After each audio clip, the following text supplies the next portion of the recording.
Price of Success. P.A.o. Motivation Channel. Standing in the gale-force winds, the kid was looking queasy. We could all see the storm was growing more intense. The rain had already plastered his hair to his forehead, and his new black suit was starting to cling to him in ways Mr. Armani never intended.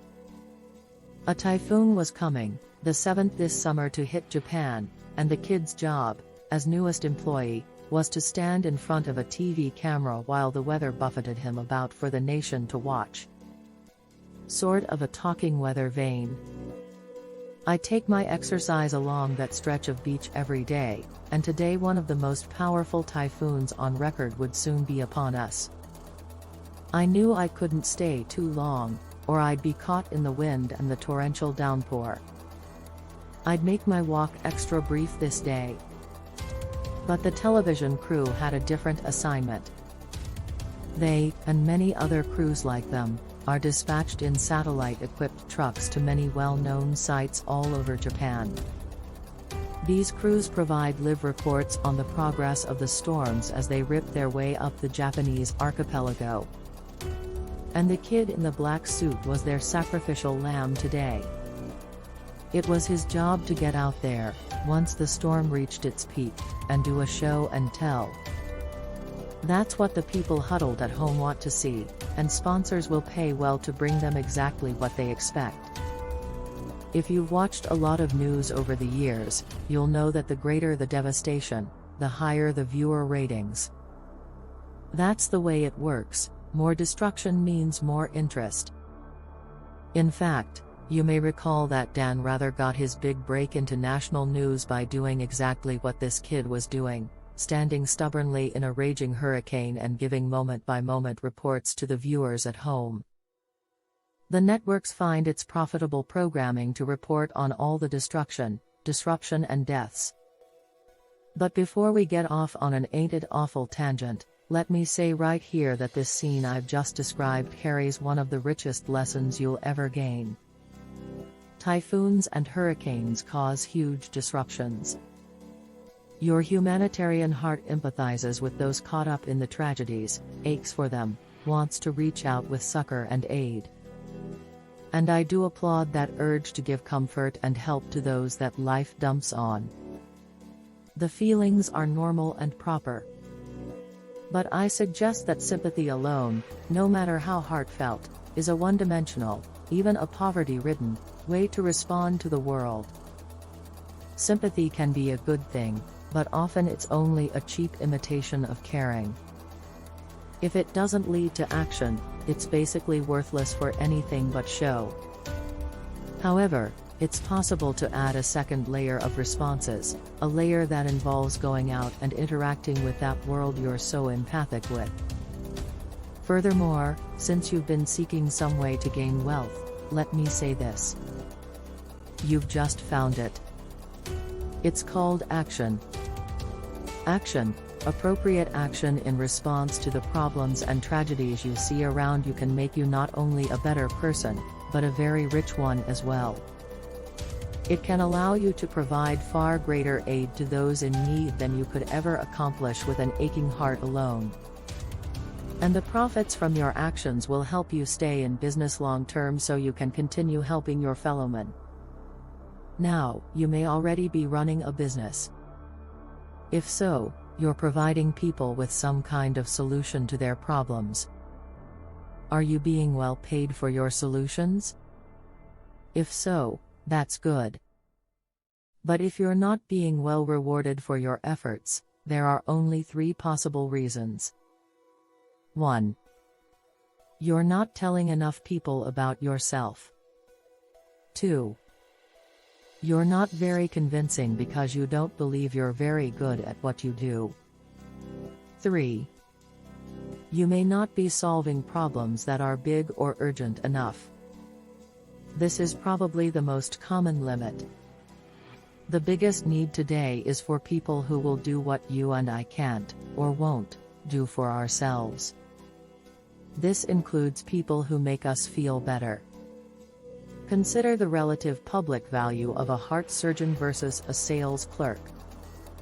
A captivating entertainer or sports figure versus an office cleaner. A brilliant attorney versus a typist. It's not my intention to demean anybody who is fulfilling any useful role in society. But the smaller paydays almost always go to the person who is more easily replaced. If nearly anybody can be quickly trained to do the job, there's lots of competition for that slot, and so the price goes down. And the high-profile jobs like brain surgeon, trial lawyer, pro ball player, or CEO of a multinational, well, most people won't ever try for those spots, meaning there's less competition. So the people who do try for these jobs can charge whatever the traffic will bear. This is basic economics, right? We already know all of this. But if we already know it, why do we so seldom apply it to our own life? Why aren't we qualifying ourselves for the absolute top spot in our respective industries? In many cases, it's because we unthinkingly shy away from responsibility. We're scared of a bigger role, a higher profile. We keep ourselves small because, well, we just do, that's all. For example, can you tell me exactly why you're not the top authority in your industry? Can I tell why I'm not? We do know the answer to that, though, don't we? It's basically cowardice. We're scared spitless of making ourselves uncomfortable through doing things that we're not sure we can do perfectly. If we tried something big and super ambitious, oh my goodness, what if we didn't do it very well? We don't like to take chances. Don't enjoy big measures of ambiguity in the things we do. So instead, we plod along like cows coming in from the pasture at evening, regular as clockwork, utterly predictable, and dependent upon whomever feeds us at the end of the day. Cows don't take big chances. Neither do sheep. They stay close to the same territory day after day, year after year, clustered together, acting just alike, grazing placidly, never having any grand adventures. There are few opportunities in the fenced-in pasture. Just eat and sleep and grow old. Ah, but the venturing soul slips through the fence, goes into unknown territory, and seeks out new things to do. Among us humans, we admire most the men and women who push past the barriers to new territory. Record-setting athletes. Inventive new artists and writers. Bold leaders who set new directions and escort the rest of us into new fields. Explorers in medicine, literature, flight, business, sports. People who go out seeking new places to find, new levels to achieve, new problems to solve. If you want your income and your life to expand, you're going to have to explore. Go out there past the edge of what you already know, past the comfortable, to a place where you're unsure what your outcome is going to be. You, in a very real sense, become a gambler. But you will be gambling on the only thing in the universe that's worth the action, yourself. It has been said that the real reason for becoming rich and successful is not the money or the fame. It's the joy of being the person you have to become in order to achieve those goals of yours. Know this, you'll never achieve those goals as you are now. You really must become a whole different person. A bigger person. A stronger, more capable person. And how do you do that? You stretch yourself. You make yourself uncomfortable, and you stay that way until you grow into it.